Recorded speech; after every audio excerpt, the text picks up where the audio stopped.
And when that nigga start acting up and you start feeling like, oh, you don't want to leave him because you never find a nigga like him again, remember that every nigga is replaceable. There's always a better fucking nigga. So leave that nigga alone and go find you a better one. Actually, you don't even have to find a better one. They always find you. Like people be asking me, oh my gosh, Ayo, how do you find these? How do you find these niggas? I don't find shit. I just go about my life, and they just find me. Hello.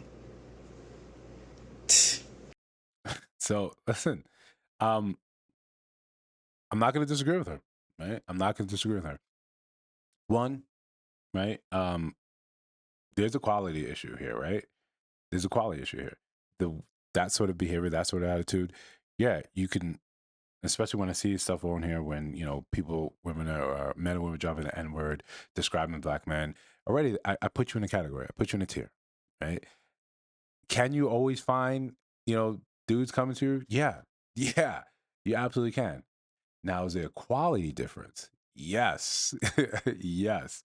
If you can find, if every dude that is around you is replaceable, then you are probably dealing with the average to bottom tier type of good dude. And he's more than happy to move on to find someone else. And you probably just one of many, just as he's probably one of many on your roster. That sort of culture, that sort of ideal, that thing sort of runs rampant, in our black community, right? And I know even when you come over here from other countries, right, you're still kind of just in the black community. So you adopt these same sort of behaviors.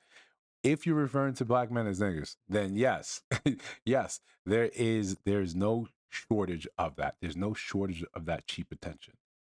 That's the truth, right? You want that attention, you can replace that attention, and what they can do for you is always flash and pam. It's there and it's gone.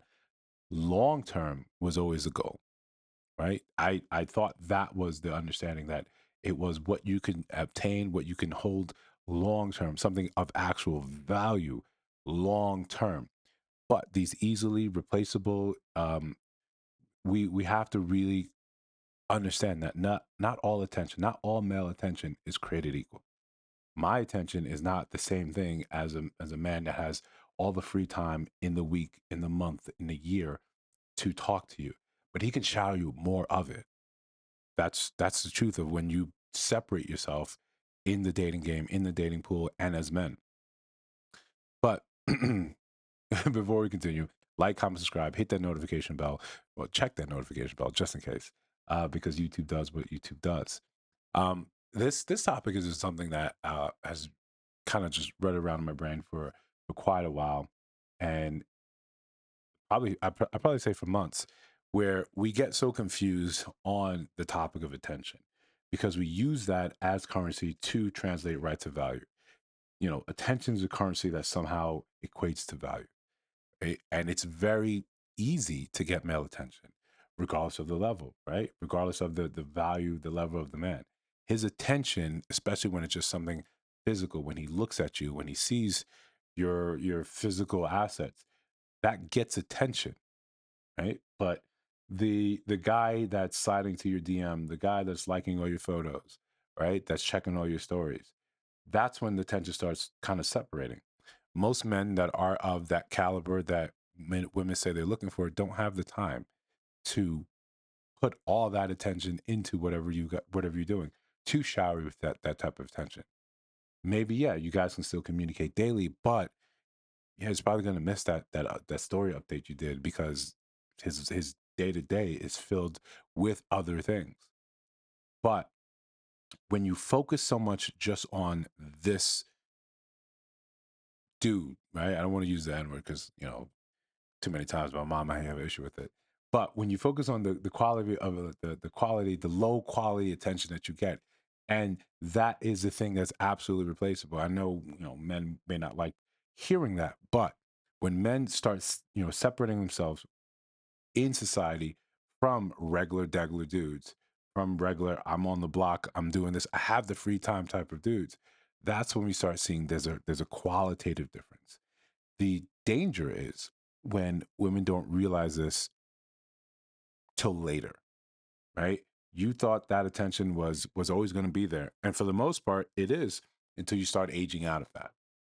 But while you're there, and these men are constantly surrounding you, trying to shower you through attention, and The vehicles for that are are plentiful, right? Pick your social media app. Go outside looking, even dressed, like you're just running out for milk. You're going to get male attention. Not even the ones that approach, but you're going to get that type of attention wherever you go. So that's why it feels like it's replaceable until you actually get into some relationships or you get closer to these men and you realize they don't really have much going for them outside of an energetic back and time in the bedroom. But after that, when you have your own dreams, your own thoughts and aspirations, yeah, that's when some of these guys fall short. But the attention seemed the same as the other guy. Okay, you replace him with another guy that's giving you attention, and you probably find yourself on similar tracks. It's just the nature of the game. But until you can differentiate whose attention is worth more, and that means you have to get to know someone, you have to be of a woman of certain caliber that a man whose attention should be more valuable, you have to be what he's looking for. But, and I'm just guessing, right? And this is my own personal sort of rubric and preference and the way I sort of navigate things. When you're on here referring to black men as with the N word, I don't think you're that caliber. And if I'm missing, if I'm off point, you guys can let me know in the comment section. But whenever I see a woman using that sort of vocabulary, a harsh sort of vocabulary to refer to black men, I don't think you're high quality. I don't think you're high value. I think you're getting the same sort of attention that is right on level. You're getting those same men that are coming in and out of your life that don't have much going for them. But that's fine because I'm thinking, I'm guessing that's your level. And I could be wrong, right? When we make essentially these assumptions and generalizations, we're often wrong. We have to leave room for us being wrong. But this is the way we filter out bad attention, bad women, bad attention from men and women, right? This is each of us does this in some sort of our own unique sort of way. This is just mine, right? And again, I could be absolutely wrong. But uh, the point of all this is if until you can distinguish the difference in attention, if you think that the attention of that guy that you actually want, that most people want, you think he is on the same level as this guy, he's just as replaceable and again, I want to make room for the chance that I could be wrong. If you have seven of the most desirable type of men surrounding you, right? They're in your orbit. Yes, then they're replaceable. But how many women can actually claim for that to be the truth? How many men of actual value are just waiting hand and foot for them to say to give them the time of day? That's really not what happens when that part of the game flips. When men become and understand that they are the desirable ones. They're the ones that women are sort of ready to slit throats over. No, the game of proving themselves to you is over. Now it's flipped. Now they're looking for you to distinguish yourself from the others. And I know women personally who said they refuse to compete. They refuse. If your attention is split between you deciding between me and someone else, then they'll bow out the race.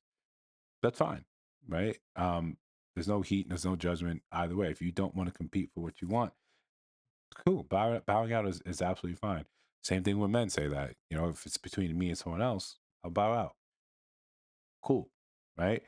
Just we all have to understand that the more rarefied what we want is, the more competition is going to be for it. It's just going to indicate our level of desire for the thing.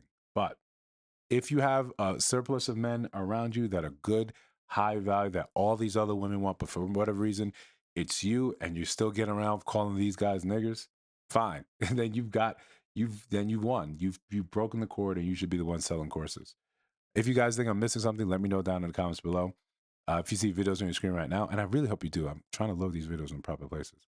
And I know when I go to that side, you really can't see it because someone else's face is in there. But you get it, right? They should be on your screen right now.